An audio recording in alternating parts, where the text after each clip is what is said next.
spoken word poem depicting the challenges of Americanization that Asian immigrants face when coming to America, and how that translates into a disconnect between Asian American youth and their culture. This poem illustrates a long-distance relationship that Asian American youth have with their cultures as a result of the stigma around immigration. Through this poem, Aria extends her gratitude towards her family and all other strong immigrant parents for their sacrifice and endless support. Please welcome to the stage Aria Malari to voice her presence hearing the chicken scratch of her mother's tongue.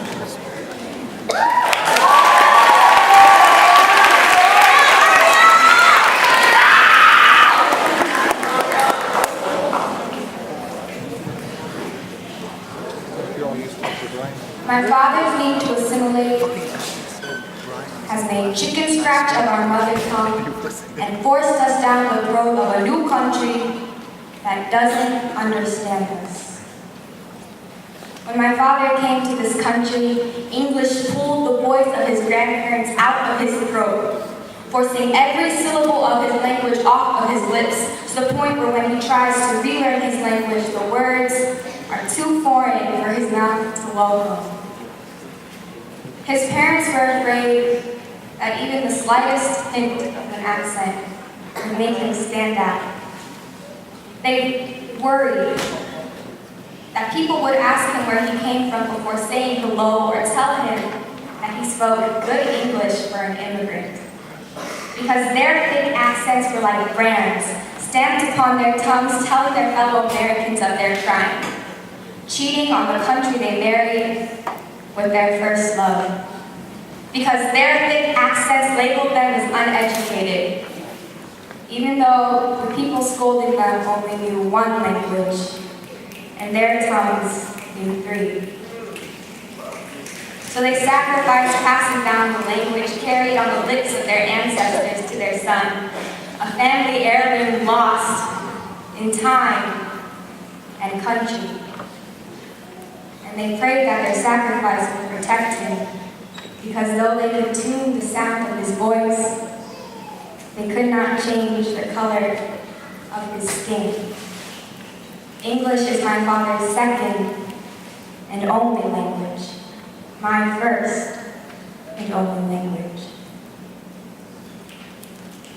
My grandmother wants nothing more than to pass down the words that her likeness have written into her granddaughters, but those words have long been lost in translation. Words swallowed like bombs, setting fires to her insides. My grandmother wants her family to talk at the dinner table and feel at home. My grandmother dreams that I will one day be able to speak to her in her language, in the language she spoke her first words in the language she recited her wedding vows in the language she sang lullabies to her baby in. The language with words that don't fit in my mouth, the language with the structure my tongue doesn't understand, the language with the sound my voice is unable to create, the language like a riddle my vocal cords are unable to solve. I am not the daughter of my grandmother's mother tongue, but the adopted child of the nation that told her, "You are in America now, speak English." The child commended for having an A in her English class, the child praised for having such an ornate vocabulary, the child complimented for having a perfect American accent. The child who knows nothing about her grandparents' language, not a single word. Sitting at the dinner table at family reunions, I silently begged them to speak more, as if the words my relatives are speaking could find their way from my relatives' lips and through my ears into my tongue. I am deafened to the symphonies that my grandparents hear when speaking on the phone with relatives.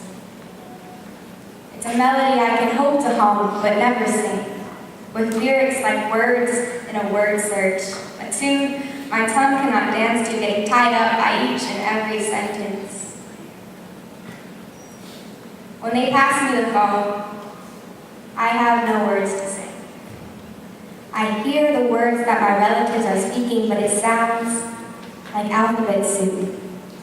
And the words that I want to say are letters contained in the can. When silence begins to hang over us, I realize that the language I have swallowed and digested has failed me.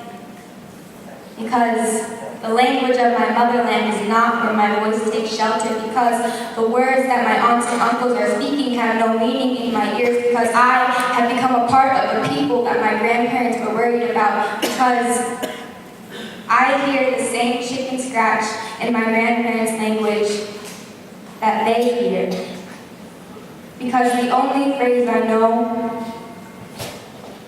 is hindi ako nagsasalita ng Tagalog. I don't speak Tagalog.